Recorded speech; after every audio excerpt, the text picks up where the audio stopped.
18 জানুয়ারি থেকে 18 ফেব্রুয়ারি পর্যন্ত Chitrakoot art gallery Shri Prabhas Kejriwal এবং চারুলতার মিস্টার আশাতীত হালদার চিত্রকূট আর্ট গ্যালারিতে হেমেন মজুমদারের অতুলনীয় সংবেদনশীলতার উপর একটি প্রদর্শনীর আয়োজন করেছেন।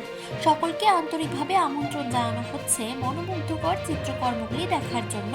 হেমেন মজুমদার তার চিত্রকর্মের মাধ্যমে নারী সৌন্দর্যকে সুন্দরভাবে ধারণ করেছেন, আর যার কারণে তিনি বিশেষভাবে পরিচিত।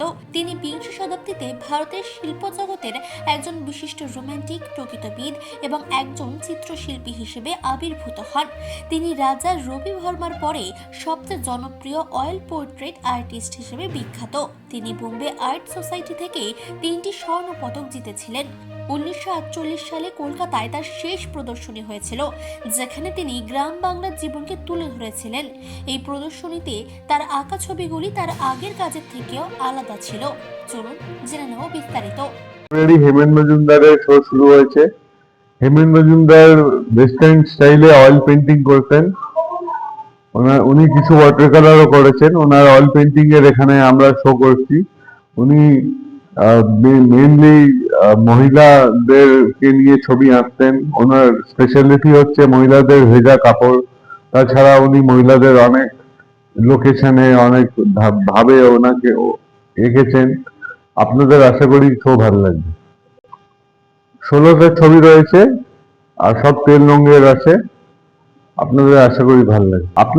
আমাদের পড়াশোনা যখন স্কুলে আমাদের পড়াতে পাঠানো হয়, ইংরেজি পড়ানো হয় বা আপনার হিন্দি পড়ানো হয় বা বাংলা পড়ানো হয়, আমাদের ক্লাসিক্স পড়ানো হয়।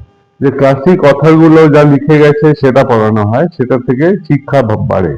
তো আমাদের আর্টে ক্লাসিক আর্টিস্ট গুলো যা লিখে গেছে সেটা দেখে আপনি আর্ট জানতে পারবেন, আর্ট শিখতে পারবেন, গ্রো করতে পারবেন।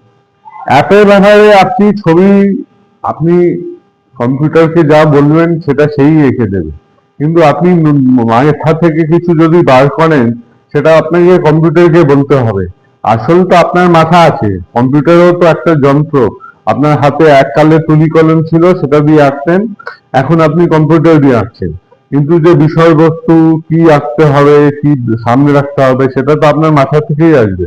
আর আরেকটা জিনিস আছে, কম্পিউটার এসে গেলে কম্পিউটার দিয়ে রান্না হয়, তার মানে কি লোকেরা রান্না করা ছেড়ে দেবে? কম্পিউটার দিয়ে অনেক কিছু হয়, লোকেরা কি সে ছেড়ে দেবে? যে পুরনো জিনিস আছে, যে মাটির জিনিস আছে, সেটা থাকবে। স্পেকট্রোস্কোপি দিয়ে ছবিগুলোকে ভেরিফাই করছি।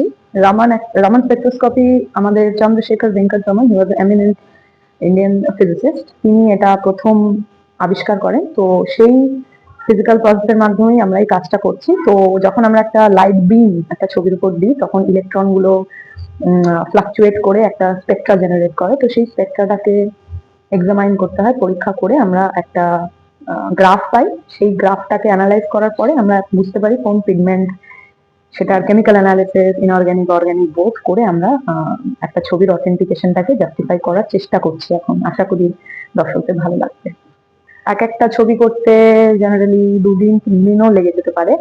স্পেকট্রা তৈরি করা, মানে লাইট বিম পাস করে স্পেকট্রা তৈরি করা, সেখান থেকে কেমিক্যাল অ্যানালিসিস করা, অনেক সময় কি হয় ক্রিস্টালাইজেশন করতে হয়, সেই ক্রিস্টাল গুলো থেকে এক্স-রে ডিফ্রাকশন করে পিগমেন্ট বের করতে হয়, অনেক টাফ। তো মোটামুটি 2-3 দিন লেগে যায়। আর যদি খুব ক্রিটিক্যাল সিচুয়েশন হয় সেক্ষেত্রে 7 দিনও লেগে যেতে পারে একটা পিগমেন্ট জেনারেট করতে।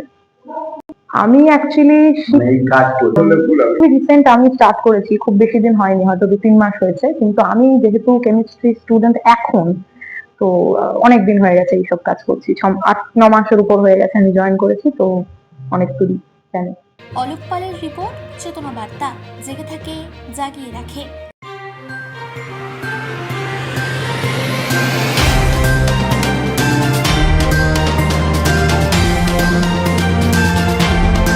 চেতনা বার্তা, জেগে থাকে জাগিয়ে রাখে।